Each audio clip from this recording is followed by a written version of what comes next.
ഇതേ CH സ്പീക്കറാകാൻ വേണ്ടി വരുമ്പോൾ നമ്മുടെ നാട്ടിനൊരു ചരിത്രമുണ്ട്.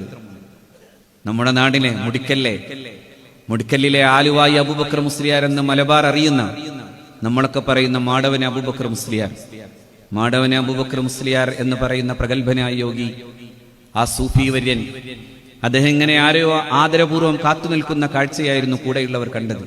ആരെയാണ് അങ്ങ് കാത്തു നിൽക്കുന്നതെന്ന് ചോദിച്ചപ്പോ മഹാനായ മാടവന അബൂബക്കർ മുസ്ലിയാർ പറഞ്ഞൊരു മനുഷ്യൻ വരുന്നുണ്ട്. ആ മനുഷ്യൻ വന്നു. അദ്ദേഹത്തിന്റെ വീടിന്റെ ഓരത്തോടെ കടന്നു പോകുന്ന ദേശീയപാതയിൽ ആ കാറ് വന്നു നിന്നു. ആ കറുത്ത അംബാസിഡർ കാറിൽ നിന്ന് കേരളം അഭിമാനത്തോടെ ഒരു കാലത്ത് കണ്ട പ്രഗത്ഭനായ, നല്ല തലയെക്കെട്ട് കെട്ടിയ, മനോഹരമായ ഖമീസ് അണിഞ്ഞ് കേരള മുസ്ലിം ഉമ്മത്തിന്റെ സാംസ്കാരിക ചരിത്രത്തിലെ അഭിമാന സ്തംഭമായ മഹാനായ സയ്യിദ് അബ്ദുറഹ്മാൻ ബാഫഖി തങ്ങൾ ഇറങ്ങി വന്നു. ബാഫഖി തങ്ങളുടെ കൂടെ അഭിനന്ദനായ CH എന്ന 30 വയസ്സുകാരനായ ചെറുപ്പക്കാരൻ.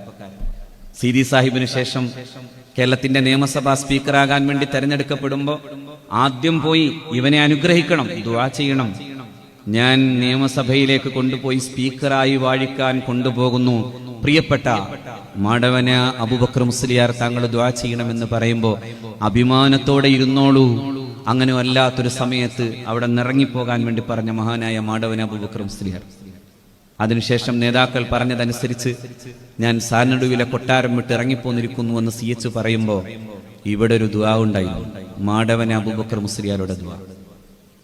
അങ്ങനെ കടന്നു വന്നതാണ്. ലീഗിന്റെ ഓരോ ചരിത്രത്തിലും അങ്ങനെ ഒരു പ്രാർത്ഥനയുണ്ട്.